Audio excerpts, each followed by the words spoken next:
Welcome to the Bird Banter podcast. This is Ed Pullen, your host, and today we'll be talking with Ken Brown on the Bird Banter podcast number 2. Ken is my best birding buddy. We've been birding friends for years and are close friends and do lots of fun adventures in the birding world together. Ken has been the instructor for the Tacoma Audubon Society, that's Tacoma, Washington, Tacoma Audubon Society, birding classes for many years, and is a well-known local field guide and birding instructor. I think you'll find Ken to be a fascinating guest. Welcome to Ken as we do the Bird Banter podcast number 2. Everybody gets started in birding sometime in their life. Ken, tell us about your early birding experiences and how it all got started for you. Well, I started in the summer of 1975.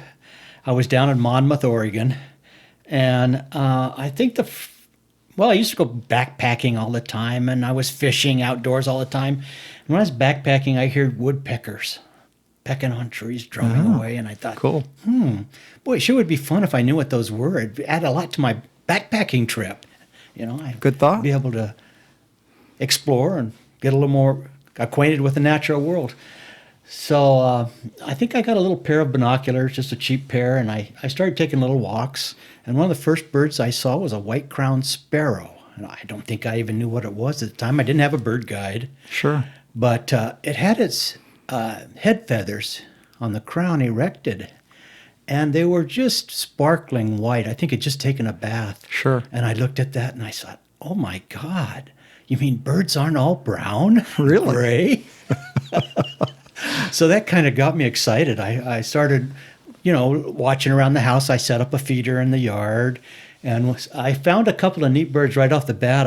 We had goldfinch, and I found a lazuli bunting. Oh my God! That blew. Oh, that was a cool bird. They are. And then I had a flock of western tanagers, mostly males, in migration in my yard in the spring. And oh my God, I thought I was in South America. I was in heaven. That is cool. I was hooked by then. And I had a little flycatcher that was around. I lived in an oak grove, and I had a flycatcher, and it would come around and it would fly around and sit in the trees.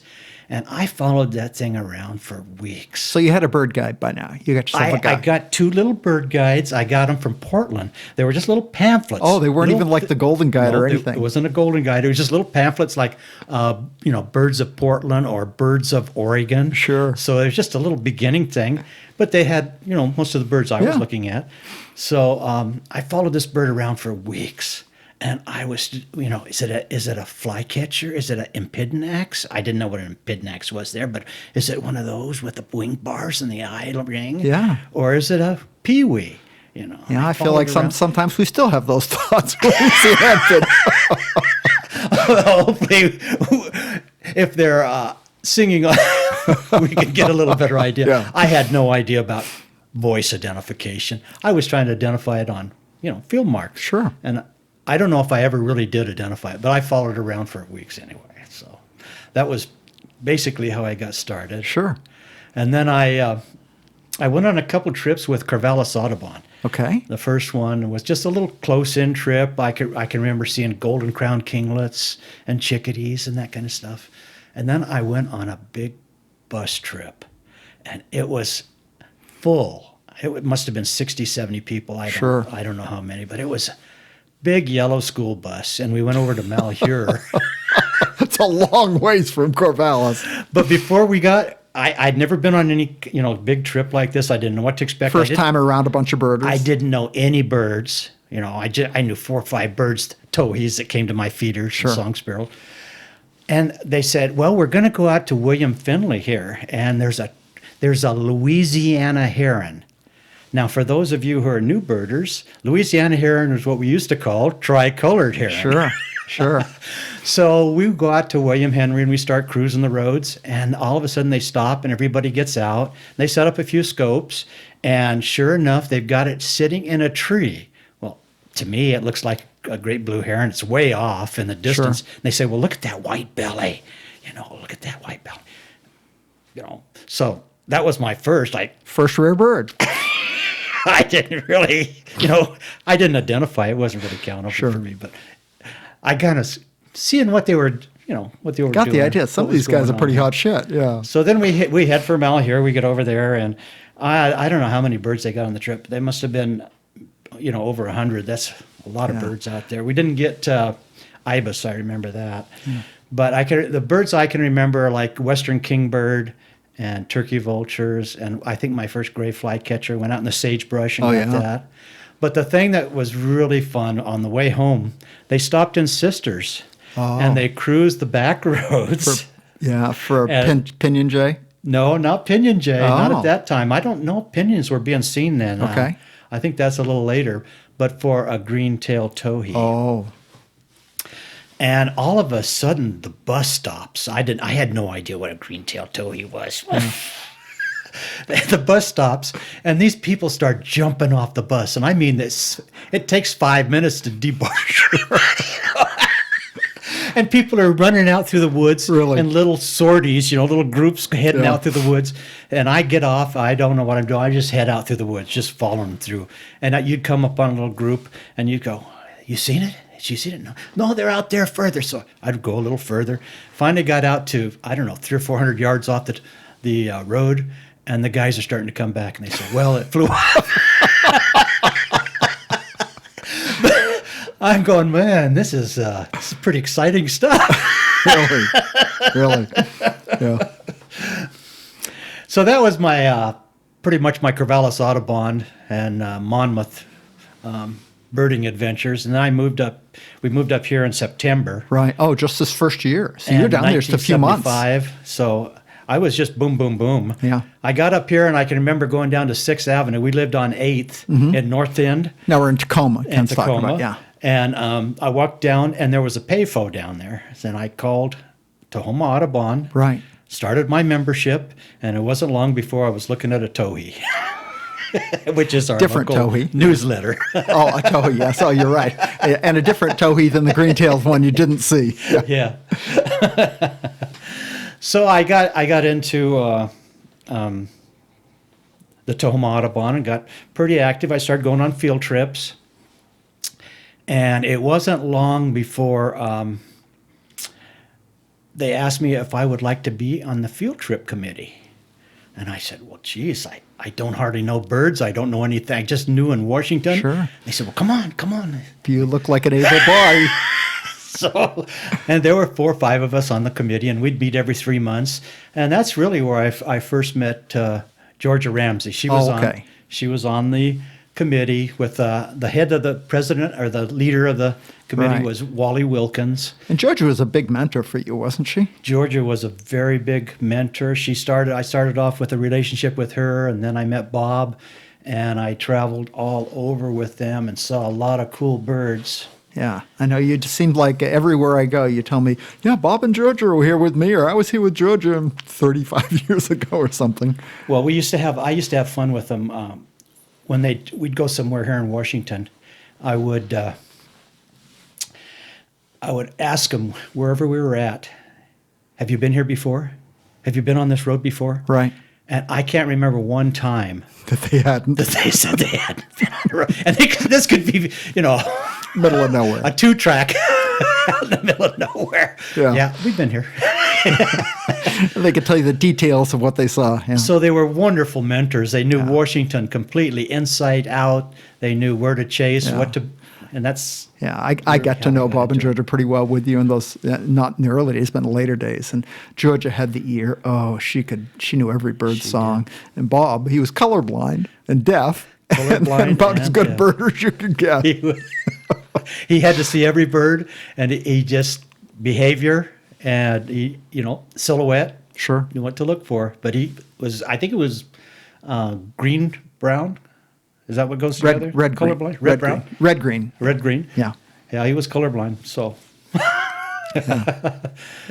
But we chased a lot of birds, and it wasn't long before Wally wanted to quit. He'd been as a field trip leader for a while of the field trip committee. So they asked me if I wanted to do that. So I became the chairman of the field trips. Wow, big job. I did that for like 6 years. I had a 4-year term, and then 2 years later, after I think Thais Bach had it for Right. a couple years, another very early birder that was Sure. very. Thais took me on one of my first ever field trips that I went with a guide, and I was like, oh my goodness, she is really good. Yeah, she had a good ear. Yeah, she was good. And she was good.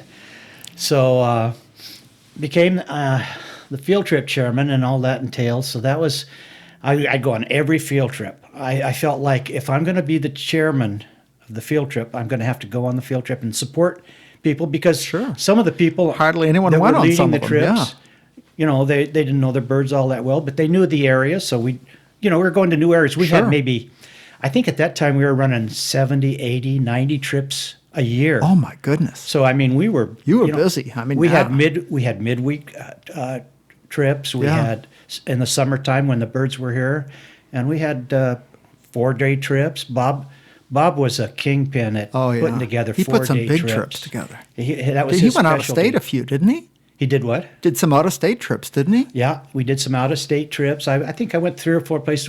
We went to Alaska with him. Oh yeah, that was That was a big one with them. And I went to California with them for 5 or 6 days with Kay. Right. And they went to Florida with us. Mm-hmm.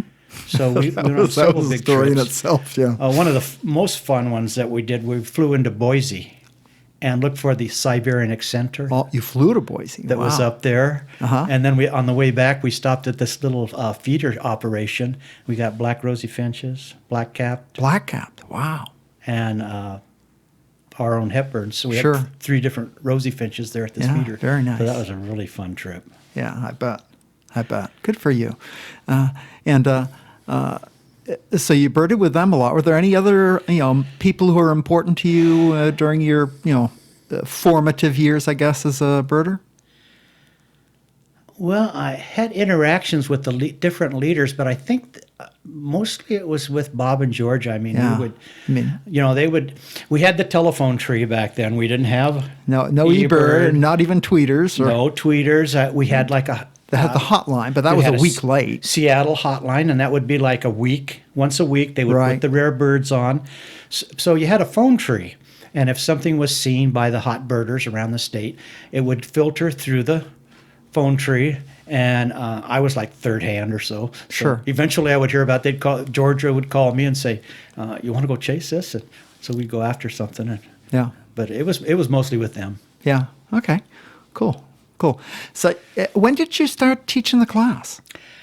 I think I started teaching the class in '82 or '83. Okay. It So wasn't long so after you moved that. up here in '76, so maybe 5, 6, or 7 years later. Yeah, I'd been birding with Bob and George, and I was starting to get a feel for things. And I don't know if I ever really took a class from anybody, but I was just through field experience, Georgia had being like a mentored 5-year by Bob and class, yeah. Georgia, I got a pretty good feel for what was going on, where birds were in the state, and I could hear then, so I could do some song stuff. And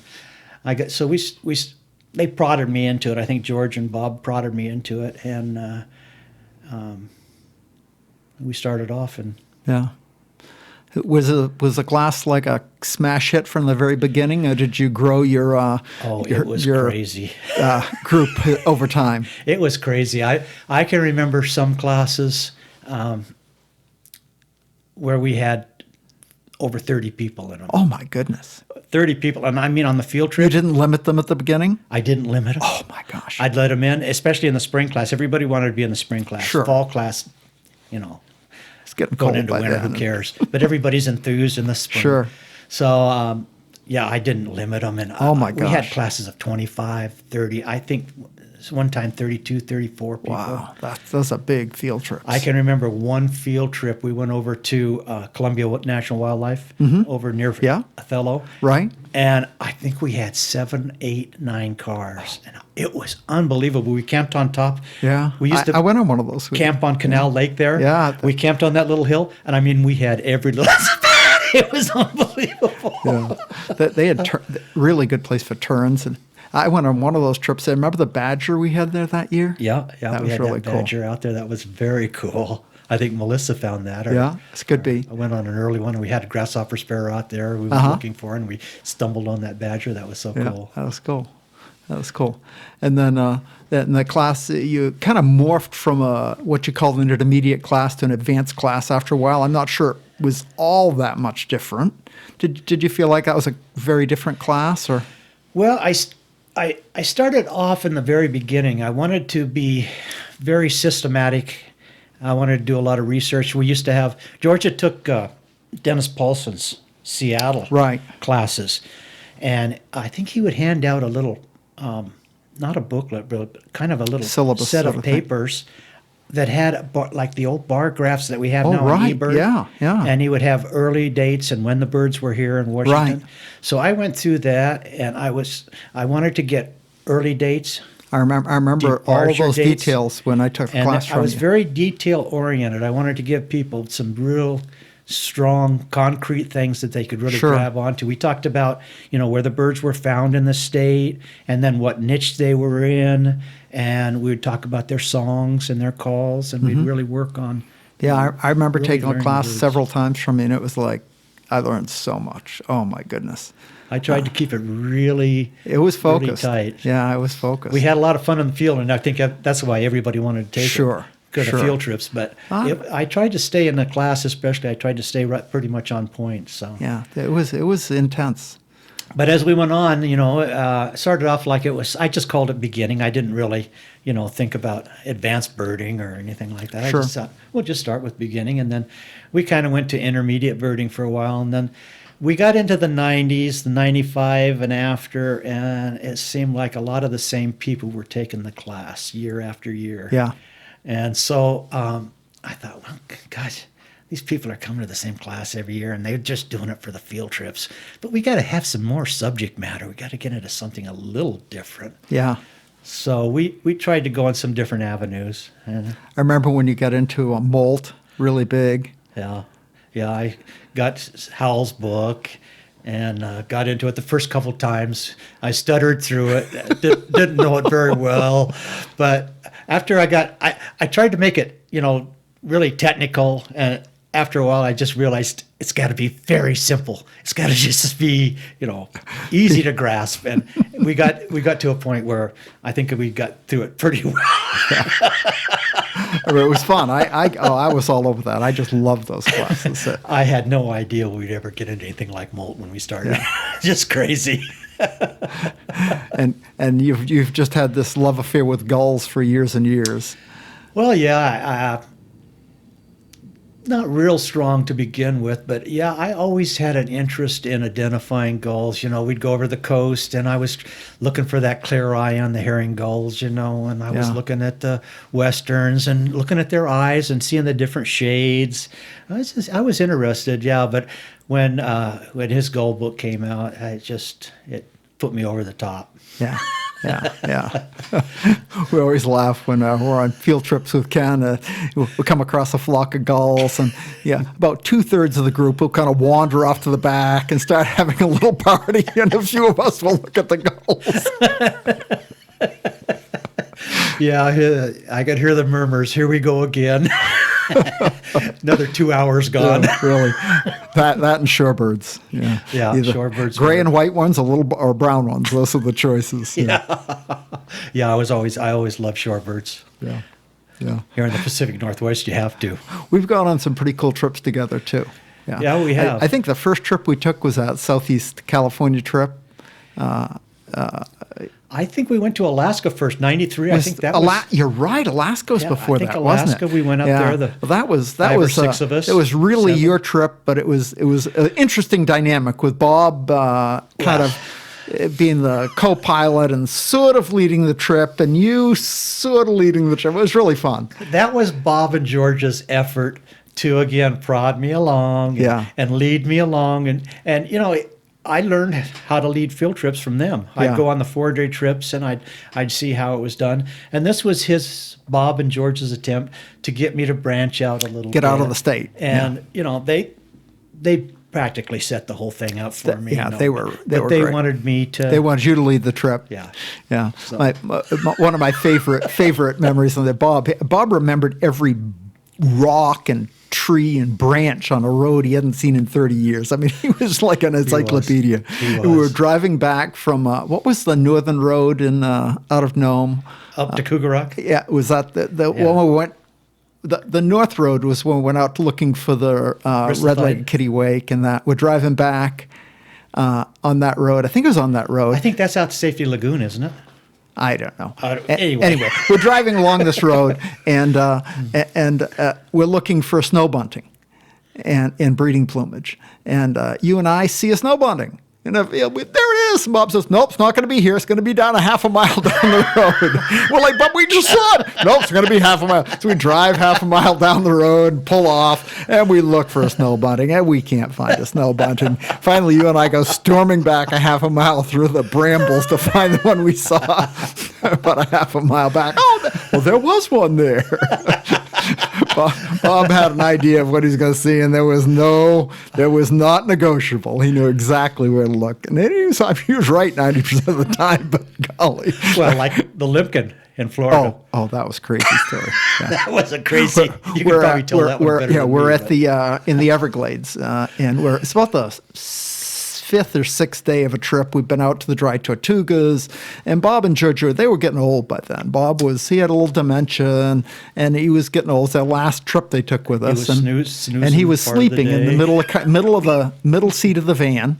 And we're driving along, and it's getting dark, and everyone's tired. We've been birding all day long, and you and I are chatting. Just it's getting to be dusk, and we said, "Gosh, the only thing we've missed on this trip is a limpkin." And up sits Bob out of a sound sleep, says, "Oh, you want a limpkin?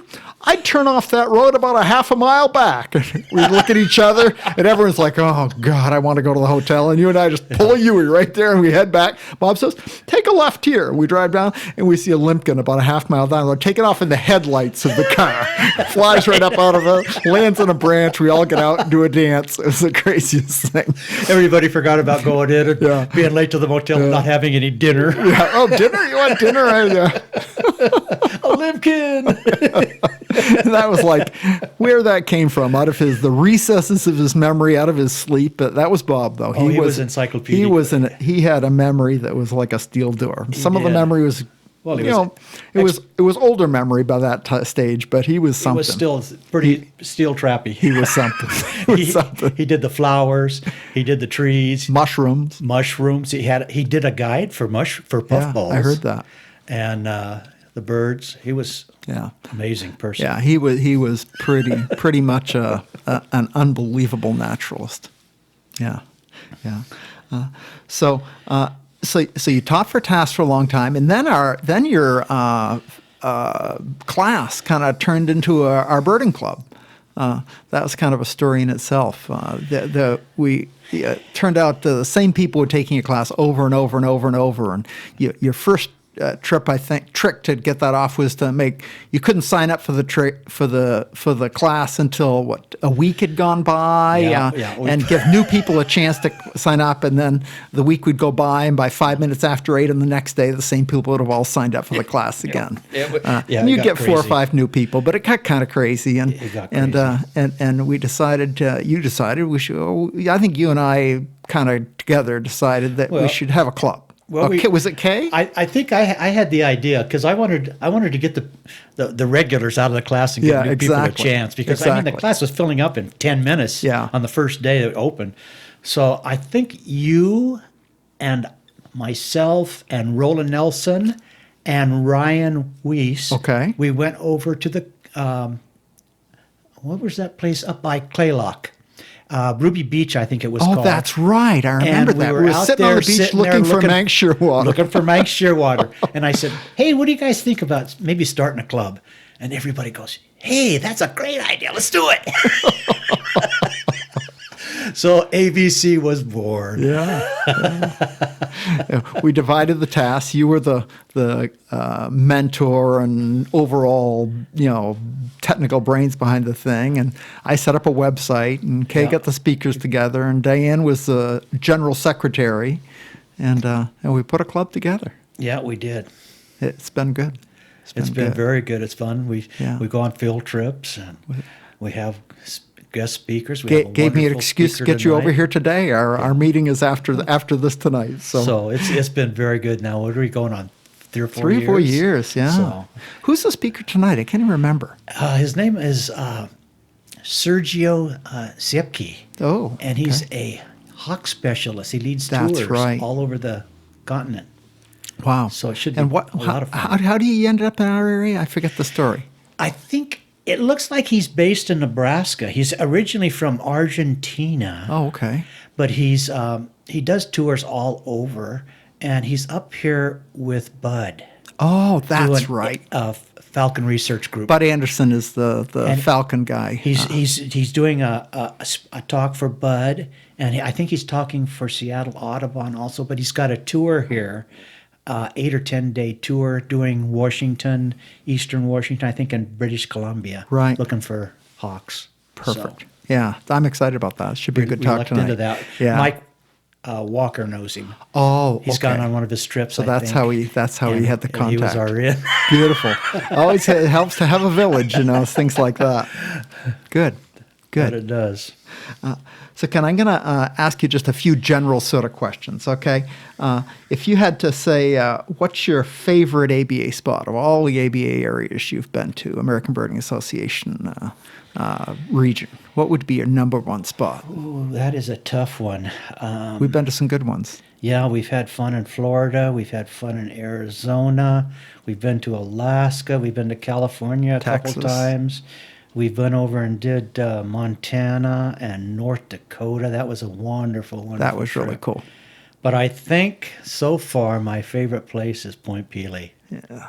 Hard to mean- beat warblers in migration. When you get 28 warblers in 2.5 days, it's pretty special. Plus everything else you get there. Yeah, yeah, that is a special place, and it's so predictable. I mean, you can plan the week and just you get it. Yeah. I wouldn't mind going there every year. I could do that. Just wonderful. I could do that. Although McGee Marsh, I do want to do that next time we go Yeah, there. I'd like to do that too. That's Yeah. expand our Yeah. time in there. I went to McGee Marsh on the trip out. One of the trips, I don't remember what, but it wasn't the time of year. It Wasn't the right time period. Yeah, it was Just too- visit and It was just a visit see in the what it was fall, like. see what it was Yeah. like. But it looks like it could be pretty good. Yeah, I think a couple days there and then wander over to Point Pelee. I think Yeah. you'd have a pretty good 4, 5, 6 days. I think so. I think so. Yeah, yeah. How about field guides? What do you like for a ABA field guide, Ken? Well, I started out with the Golden Guide with Singer Sure. and Brun, and I had the white one, I had the blue one, The hardcover and the soft cover. soft yeah. covers, and then I got my Peterson. Peterson was always better. Didn't have the pictures, or had the pictures, and didn't have the written. Didn't have a lot of stuff. text, yeah. Didn't had the range maps in the back, so it was a little awkward to use. And then National Geographic came along, and National Geographic Blew it away, was very yeah. good. We went to that for several years. We used that in the class for a long time. And now with Sibley out, of course, it's pretty much where everybody's It's the gone Bible, to. I think, these days. And yeah. you can get that and put it right on your phone. So it's very, very handy and nice. Yeah, I have to say I use Sibley. But I still use National Geographic when I want to take a book in the field because it's It's a nice It's size got all field the guide. birds and it's got all the one timers. I think the new one has every single bird ever seen in the ABA. Yeah. Yeah, just if not pretty It- darn it- close. It's more wide. It covers all the birds. Yeah, that's pretty good. Accidentals and everyone. So if you had one more place, if you had one ABA trip you could take and left, what would you do? One ABA left. Well, I think I would have to go to. There's so many places I'd love to go. Let's do them. I think I'd like to go to Cape May and then do Hawk Mountain. Yeah. That combination. You haven't really seen an East Coast hawk watch yet, No, have you? I haven't. Oh, my goodness. They are unbelievable. I'd like to experience that. I'd like to go to Corpus Christi too. From what I've read in the fall, that's pretty fantastic. Yeah. So that would be fun too. And there's lots of other things. Oh, I'd fall. like to- Kay and I spent a few days at Cape May in the fall, and it's crazy. yeah. That morning, what do they call it? The morning flight. The warbler flight. Oh, Yeah, that's Just pretty ridiculous. cool. I mean, warblers are buzzing by you 6 inches from your nose in the dark, not knowing what they are. It's really You've got cool. the songbirds, you've got the hawks coming through, and the shorebirds also. Yeah. Pretty Yeah. nice place. We all read birding books now and then. Ken, what would you say your favorite, just a book by a bird or a book about birds, not a field guide or a where to find birds book, but what would you say? I think that book that we read for ABC a couple of years ago called Songbirds Journeys, Oh, that was a good one. that was a very good book. I really enjoyed. I still kind of a nuts and bolts guy, and I liked hearing about the history of birding and how it's changed, the technology, and it was really fun. It was really good. It was really good. Well written and good book. Wasn't that the book that had the thing about how they learned that birds migrated across the Gulf and the oil Exactly. rigs and everything? Exactly. Yeah. There was an argument back in the 50s and 60s, and I think even in the 70s, that birds all came up through Mexico. Oh yeah, went around the Gulf. They couldn't fly across. They couldn't can't fly across that big 500 miles across the Gulf, Gulf or of 600 Mexico. miles. Yeah. But then they went out on oil rigs and found them, and then they started using the radar to track them coming across. Yeah, I have to say when I bird in Maine, my friend Don Mayer's there. He gets on the radar at night and he'll give me a call. Says, "Oh, it's a big flight last night. We should get out." Yeah. It's crazy. I still don't know how to do that exactly, but he's got a site he goes to and he kind of looks at the little spots on the radar and knows which ones are birds, and it's kind of crazy. Yeah, that technology is really cool. And the one Jim Dansmaker uses when he tracks the migration by the birds calling overhead, and he records them. That is pretty cool too. Yeah, that's pretty cool. Night calls of various birds. Night calls, yeah. I got a recording of the thrush calls night, and they're kind of like their regular calls. I think they seem like it'd be possible to learn them. I mean, they remind you at least of the call notes, not the song so much, but the call notes of the various thrushes. We're going to have to go out some evening when he's starting. When he usually puts a report into tweeters, when he starts to hear just them. lay down. Go out some real quiet place. Just lie down we can hear when it's not raining. Or you can hear him. I can't hear him anymore, but I can dream with you. I'll tell you what I'm hearing. Ken and I joke that between us, we almost make a birder. Yeah, He right. can see and I can hear, and between us, we're not a half bad birder. Yeah. Good. So what's up next, Ken? We've got a couple of trips coming up. Tell us people what we're doing. Yeah, we've got a trip coming up that we're looking forward to here very shortly. We're going to go over to the southeast corner of Washington for 4 days. And we're going to try to get some birds on our eBird list in 3 counties that we've got a big 0. gray area in the state. So we're going to do a little exploring over there. And then we've got a trip coming up. First part of March, we're going to go down to California for 6 days. Yeah, I'm excited. 6 days. And we're going to try to get me some lifers down there. Yeah, some exotics and some pelagics and a few others. That'd be good. Yeah, Bob and Georgia, I can remember when they got to 700, and then they got to 715. I think they ended up somewhere around 719, 720. Yeah. And it's always been my goal to at least get to 700. Yeah, we'll get you there. That's Yeah, where we're headed. I'm excited. I spent, in those last couple of years Kay was alive, we spent 1 month, 1 year, and 2 months the next year in staying in Orange County. And so I got a chance to learn my way around and catch up with the exotics down there and take a couple of pelagics. So I feel like at least I can. This will be exciting because you've taken me on so many trips, and I get to take you on a trip. It's going to be fun. This is your my baby. Yeah, it's all be all my fault. We don't find anything. Well, good. Well, Ken, thank you so much for coming and talking to us. You've got, if nothing else, the ABCers will love this talk, and hopefully there'll be an audience to boot. But I'm hoping to have a lot of fun with this podcast. Getting cool people in to talk to should be a lot of fun. And I think Bruce is going to be next. Yeah. So I'm excited about that. Bruce Labar, who's my other current good birding buddy here in the Tacoma area. So be sure to subscribe to the Bird Banter podcast on your favorite podcasting network, and stay tuned. Episode 3 will be coming before long. Looking forward to it. See you then.